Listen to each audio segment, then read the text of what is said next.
In every age, God has raised up men and women to meet the needs of the day. Now is that time.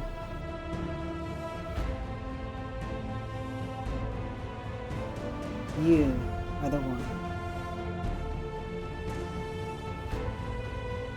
Now is the time for saints.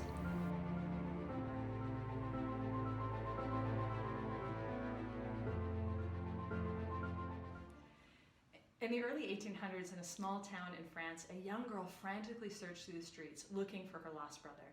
Overwhelmed and frustrated, she went into the local church, and to her utter surprise, she found her brother. He was there leaning against the tabernacle with his forehead against the door. Exasperated, she asked him, "What are you doing?"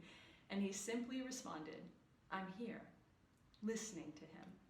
That same little boy would eventually grow up to become St. Peter Julian Eymard, the founder of the Fathers of the Most Blessed Sacrament.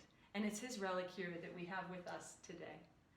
St. Peter Julian Eymard knew from a young age that he wanted to become a priest. As soon as he had received Jesus in his first Holy Communion, he was overwhelmed with the gift of God to himself and wanted to make a gift in return. He thought about becoming a priest, and the thought filled him with so much joy that he made a promise to Jesus that he would do just that. And that promise filled him with joy. St. Peter Julian Eymard was marked by his life by incredible perseverance, both to the graces God had given him and to his will for his life. And amidst great adversity, he was able to persevere beyond his mother's death, his father's total obstinacy to his vocation, to chronic illness, and even having to fund and find his own way for his education. One of the other hallmarks of St. Peter Julian Eymard's life, though, was his constant turning to Our Lady in times of trial. And it was this turning that proved to be most fruitful and helpful in his life. And through Our Lady's intercession, he eventually entered the seminary and was ordained a priest. Shortly after, he joined the Marist community, and after 18 beautiful and fruitful years with them, he began to receive a very particular grace, a grace to love Jesus and a desire to serve him single-heartedly in the Most Blessed Sacrament. This grace began to consume his heart, his prayer, and his apostolate. It became so great that it ultimately demanded of him and asked of him to be able to step out in faith, to form a new religious community at much personal cost to himself. This community was founded, and they began to serve Jesus in the Eucharist by placing him upon the altars so that he might be adored as the King of Kings. And they also sought to go seek the poorest of the poor. And in these poor, they desired to give them the gift of Jesus' riches in the Most Holy Eucharist and be able to prepare them for their first Holy Communions.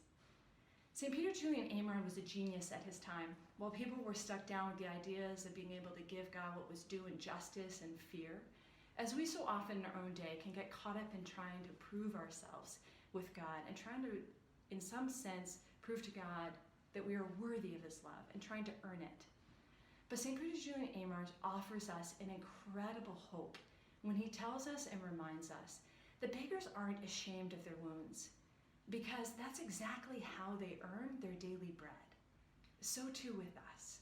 St. Peter Julian Eymard tells us that when we come before Jesus, he forgets our sins. He forgets everything that we, quote unquote, all the reasons that we prove ourselves unworthy, all the ways we fail to be able to earn his love. But it's here in this place that Jesus desires to give us two things. The first is he longs to be able simply to speak to us of his delight and his joy in us. And secondly, in forgetting all of our sins, he longs to be able to show us the tenderness of his love. He wants us just as we are, with our wounds, our weaknesses, and our failures. His love is already there and waiting for us. And it's good to remember at this time that Jesus has a human heart that is waiting for you in the darkness of those closed churches, a human heart that is longing for you more than you could ever long for him.